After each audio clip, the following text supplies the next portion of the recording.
Welcome to Shop Talk. My guest today is Pete Zelinksi, the editor-in-chief of Additive Manufacturing magazine. Pete, obviously here at IMTS, additive manufacturing is a huge deal. What's new in additive manufacturing? One new thing that's really significant is this show. The Additive Manufacturing Pavilion has tripled in size, tripled the number of exhibitors since the last IMTS, moved to a new location in the West Hall. Additive manufacturing is now a significant, established part of this show. Now, you and the other writers at Additive Manufacturing magazine, you have an opportunity to visit the manufacturers, to go out and see how they're implementing the technology. Where do you think people are with adapting additive manufacturing technology? What are you seeing when you're out in the field? Yeah, so there's a change in tone, I would say. I'd characterize it as heads up versus heads down. As recently as a couple years ago, the last IMTS, a lot more companies were experimenting with additive, developing their capabilities in this area to a much, and it was a heads up sort of situation. Heads up in terms of, look what we're learning, look at what we can do, look what we're figuring out. Now it's heads down because they're busy. They've, to a large extent, figured it out. They're applying it to their applications, their customers' needs. A great example. Recently visited a pretty well-known company in the die casting space. They were in experimentation mode with metal additive for quite a while, figuring out to what extent they could apply it to die cast tooling. Well, now that's where they're at. They're using it. It's an established part of their process. It's part of how they solve customer problems. It's part of the way they do business, and additive is now what they do, and they've got their heads down doing it. Is it just a tool for the large companies that can afford it, or are you seeing it at mid-range and smaller shops as well? Well, so when you say additive manufacturing, you're covering a lot of ground, and certainly there are major manufacturers, OEMs, names we know very well, that have internal additive manufacturing programs and have products they are developing, often green sheet type product lines where they are committing to doing much of the manufacturing additively. Those are big companies. Small companies though, particularly on the machines for applying engineered polymers in 3D printing, certainly it's very accessible to smaller companies, and it's a complement to their established conventional manufacturing processes. So your question, is it large or small companies? I guess the answer is yes. So does that mean that additive has arrived? Are we getting closer to the point where we're seeing the promise of additive manufacturing realized? Yeah, has additive arrived? I'd say not yet. We're pretty far from realizing the full promise that additive can deliver. You know, a lot of the successes so far have been low-hanging fruit, have been applications where additive is clearly the right answer and delivers a really substantial win to a particular challenge or problem. What we haven't seen so much of yet are the cases where additive is maybe not the huge win in one area, but it delivers savings in a certain area along with savings in lots of other parts of the process and in lots of other parts of the value chain, so that all of those savings together add up to something substantial. We'll see that more and more as companies more and more learn how to take an enterprise-wide approach to additive, but as yet, additive is still far from reaching the promise that it seems likely to deliver. Well, you talked a little bit about the implementation between small and big companies. Could you summarize where you see, based on your experience with the magazine, where additive is right now? And what are the things that you and your writers are paying attention to at this point in its adaptation? Yeah, right now. So Tooling is a clear win for 3D printing, and it is a way that many companies make their first strides into succeeding with making functional parts.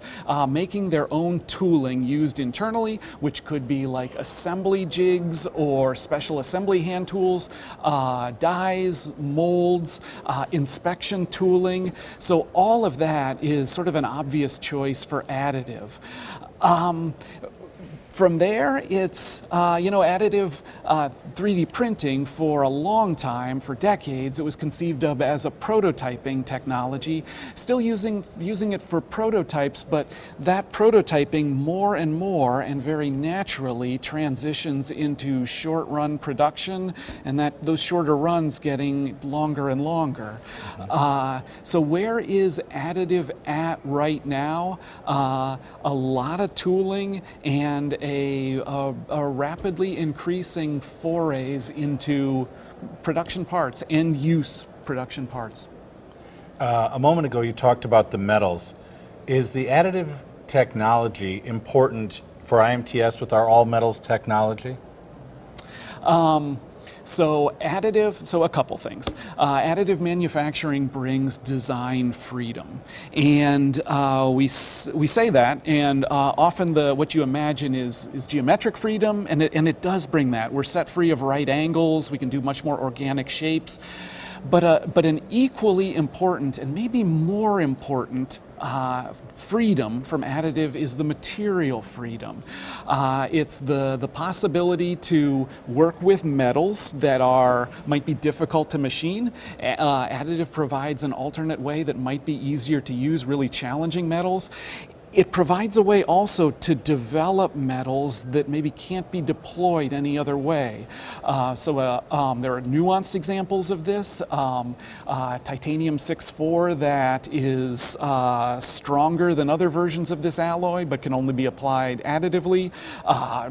Some pretty significant developments such as metal matrix composites, lighter and stronger than steel. Again, also only can be applied additively. So a lot of freedom in the area of metals, as you're asking.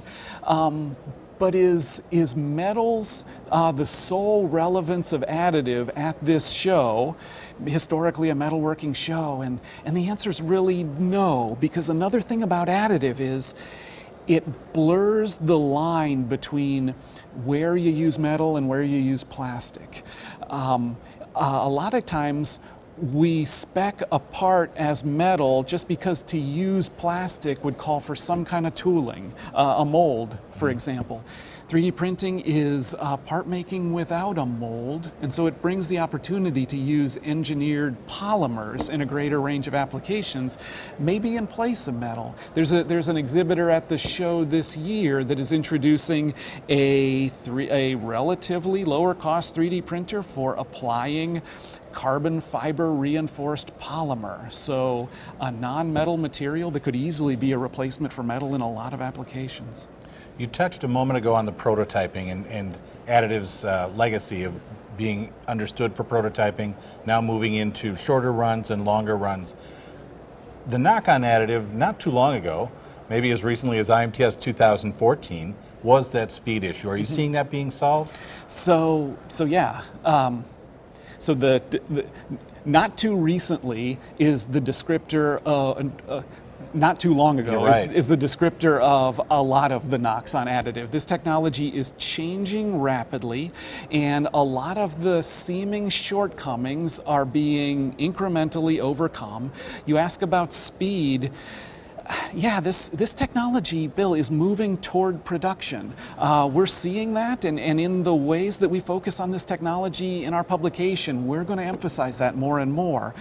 There are solutions available now or coming in the next year or two that do substantively transition additive into a range of production rate, production economy that crosses over thresholds we wouldn't have associated with additive previously. High volume production, no, and I think we're a long way away from that. But additive moving into mid-range production applications and becoming a viable solution there, yeah, that's what's coming. That's exciting. Well, let's stay on that topic then. What do you see that is next for additive? Where do you see that it's headed? Yeah, I'll just continue with the production vein. Larger scale production is where this is headed. Certainly, there are all manner of users of additive now, using it for functional parts, using it for parts that go out with their product, assembled into their product, shipped to their customers. But it's still almost always lower quantities right now, and we tend to associate it with lower quantities, and that's a strength. It's a cost-effective way to do short runs. But additives speed is increasing with some of the platforms in development now, and additive as a viable production solution, particularly for parts with a little bit of intricacy where the conventional manufacturing processes would have to involve assembly as well.